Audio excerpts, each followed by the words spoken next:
Hello guys and welcome to Tech Tricks tutorial.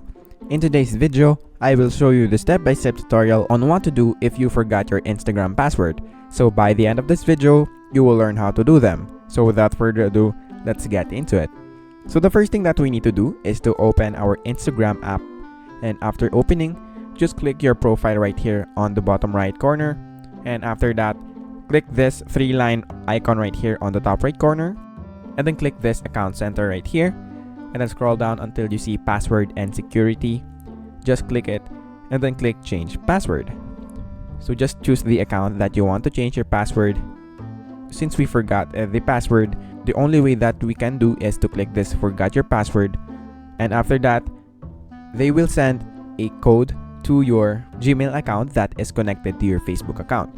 So just go into your Gmail account. So as you can see right there, has now sent me the reset password link that I can use to change my password. So just click reset password right here, and then just put your new password that you want to in your account, and after you put it, just click reset password, and then you are now good to go to scroll down again on your Instagram app. So that is basically it for this video. Thank you guys for watching Tech Tricks tutorial. I hope you learned something, and please don't forget to like and subscribe. Have a great day everyone.